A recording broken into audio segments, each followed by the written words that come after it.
इन्होंने राजपूत समाज का अपमान नहीं किया, इन्होंने राम का अपमान किया है, और राम का अपमान करने वाले को हम मिट्टी में मिला देंगे। इस बार 24 से 25 से जो गुजरात की है वो पूरी भाजपा हारेगी। बड़ी बात कह रहे हैं आप, भाजपा पूरी भाजपा हारेगी।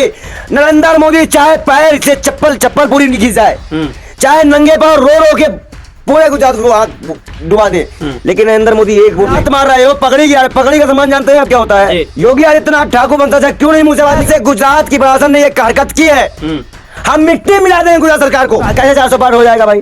तो इसका मतलब कि ये बेईमानी करेंगे और आपकी इनकी बेईमानी को हम मिट्टी मिलाएंगे, खत्म कर देंगे। वहीं से किसान लाठी मार के भगा रहा है, जनता मार के भगा रही है, इनका विरोध हो रहा है, कूटे जा रहे हैं मंत्री सांसद विधायक, कूटे कैसे 400 पार हो जाएगी भाई? आदाब दोस्तों, मैं आपके साथ जफर सिद्दीकी, आप देख रहे हैं टाइम्स एक्सप्रेस। जिस तरीके से 2024 के लोकसभा चुनाव को लेकर तमाम पार्टियां तैयारी कर रही है, वहीं राजपूत के जो मान सम्मान के साथ जो कुछ हुआ तमाम लोगों ने देखा, उसके बाद से राजपूत समाज जो है वो नाराज और ये कह रहे हैं कि इस बार हम भाजपा को हराएंगे। पूरे मुद्दे मेरे साथ बातचीत करने के लिए मौजूद है पंडित जी। कैसे देख रहे हैं आप 2024 के चुनाव को? हमारे संगठन अंतर्राष्ट्रीय ब्राह्मण महासभा ने हमारे अध्यक्ष के माध्यम से, श्रवण पांडे जी के माध्यम से पहले ही करणी सेना को समर्थन दे दिया गया है। ठीक।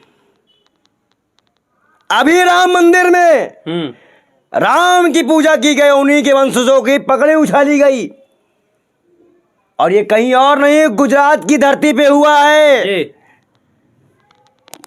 आप समझिए कि हिंदुओं पे लगातार अत्याचार बढ़ते जा रहे हैं। क्या मांगे उनकी जो उनको जबरदस्ती बंद किया जा रहा है, नहीं मिलना दिया जा रहा है? मतलब क्या आप ठाकुरों की भी सुनवाई नहीं होगी, राम के वंशजों की सुनवाई नहीं होगी? ये हिंदू धर्म की हिंसा को बढ़ाने का प्रयास है। एक तरफ दलित को उत्पीड़न करो, एक तरफ ठाकुरों और ब्राह्मणों को मारो और राज करो। योगी आदित्यनाथ ठाकुर वंशज है, क्यों नहीं मुंह से आवाज निकल रही है? आप लात मार रहे हो, पगड़ी गिरा रहे। पगड़ी का सम्मान जानते हैं आप क्या होता है? आप किसी की पगड़ी फेंक दे रहे हो। उन्होंने कहा कि पगड़ी को हाथ ना लगाए, बार बार वो अपील करते हैं, लेकिन मैं आपसे कह रहा हूं जिस तरह से गुजरात की प्रशासन ने एक हरकत की है, हम मिट्टी मिला देंगे गुजरात सरकार को। योगी आदित्यनाथ की भाषा बोल रहे हैं। हम कह रहे हैं मिट्टी मिला दिया जाएगा गुजरात सरकार को। इस बार 24 से 25 से जो गुजरात की है वो पूरी भाजपा हारेगी। बड़ी बात कह रहे हैं आप, भाजपा पूरी भाजपा हारेगी। नरेंद्र मोदी चाहे पैर से चप्पल पूरी घिस जाए, चाहे नंगे पांव रो रो के पूरे गुजरात को आग डुबा दे, लेकिन नरेंद्र मोदी एक वोट नहीं पाएंगे।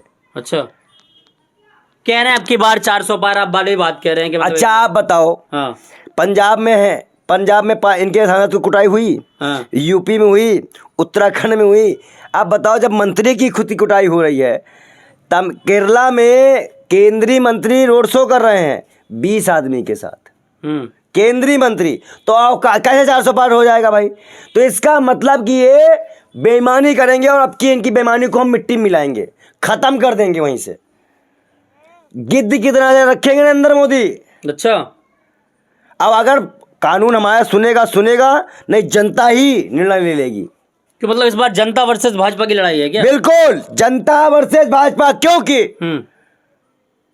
आप बताइए लद्दाख के लोग माइनस कितने डिग्री में बैठकर जी लद्दाख की आजादी के लिए कर रहे हैं, तो उनको गोली बम और उनके चीजों को नहीं दिखा रही गोदी मीडिया। अब कोठा और मतलब एबीवीपी का पत्रकार, जब बीजेपी के पत्रकार सुनते हैं गोदी मीडिया तो भागते हैं वहां से। दलाली को भाई कोठा खोले हैं जी, इनको खरीदा गया है।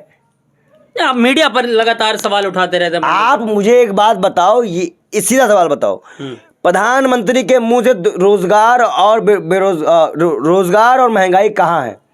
वो कहते हैं ना भाषण में कहाँ है? हाँ। ओ दलाल प्रधानमंत्री कहाँ है बता? नहीं, सही शब्दों का प्रयोग करें पंडित जी। अगर वो हमें मर्यादा में रहे प्रधानमंत्री, तो ये बताइए जर्सी गाय मर्यादा शब्द था। आप बताओ लड़की की नक्काशी, भाजपा के नेताओं ने जो नक्काशी की है, रेप किया है, वही नक्काशी दिखा रहे प्रधानमंत्री, धमकी दे रहे हैं महिलाओं को, महिलाओं की नक्काशी, लड़की की नक्काशी। प्रधानमंत्री भांग खाता है कि गांजा पीता है? जबान फिसल गई होगी। अरे कितनी जबान फिसलेगी? एक बार पटाओ बोल दिया तो इतनी पटी बेटियां कि मणिपुर में नंगा घुमाया गया, किसी का हाथ काटा गया, कोई जला के छोड़ दिया गया, कोई अतरंग जली है। आप सोचो दर्द से आंखें आंखें भर जाती है। और आज जब चुनाव आया है तो सारे मुद्दों को हटा के अगर आप इस तरह की दलाली वाली चीजें लेके आओगे तो जनता तुम्हारे गुरूर को मिट्टी में मिला देगी, और खड़ी है मिट्टी में मिलाने के लिए। ये नफरत की दीवार चलने नहीं देंगे। आस्था माँ से कह दो, भगवान को मना कर दें कि क्यों रमजान के दिन में नवरात्रि होती है, मना कर दें, रमजान के बाद नवरात्रि हुआ करे। भोले भगवान को फोन लगाए ना, अरे बागेश्वर वाले बाबा फोन लगा दिया करे।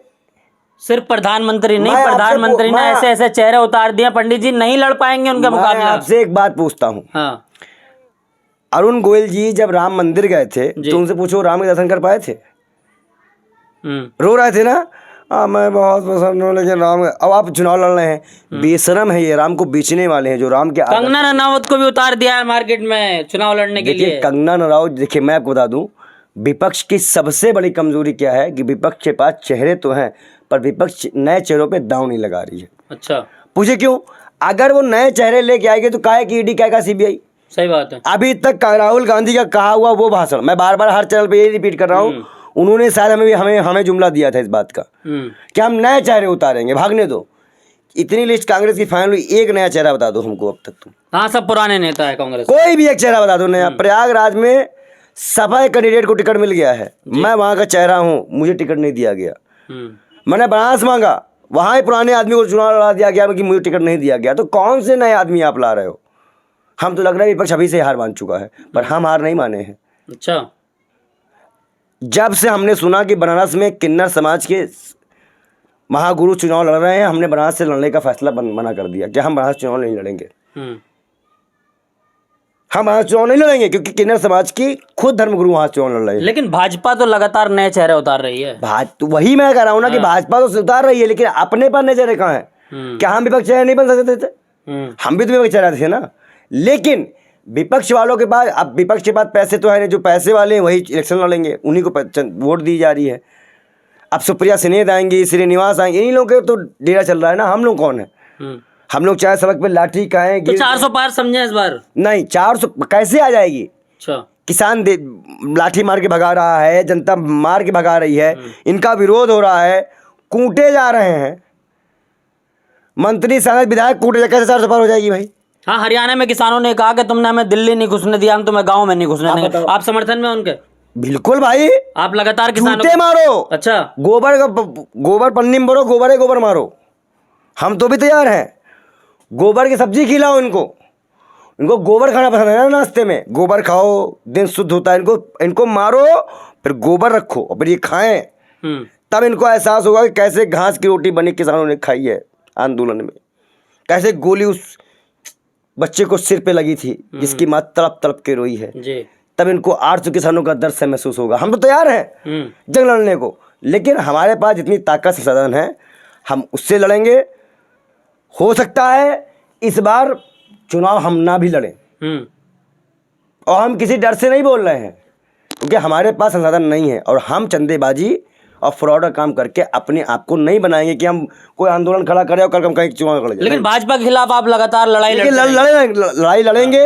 हो सकता है कि विधानसभा है, यूपी विधानसभा है, दिल्ली विधानसभा है, हम उस पर ताल ठोके, पर इस वक्त इस परिस्थिति में नहीं है क्योंकि इस वक्त सभी पार्टियां हमारे साथ छोड़ चुकी हैं, हमें किसी समर्थन कुछ नहीं मिल रहा है, तो हम अपने चुनाव से नाम वापस लेंगे, हम चुनाव नहीं लड़ेंगे। लेकिन भाजपा की 400 सीटों को कैसे रोकेंगे? उसका क्या रास्ता होगा पंडित जी? हमारा चेहरा ही रोक देता है। अच्छा, जहाँ मस्जिद की अभी भीड़ आपने देखी नहीं क्या?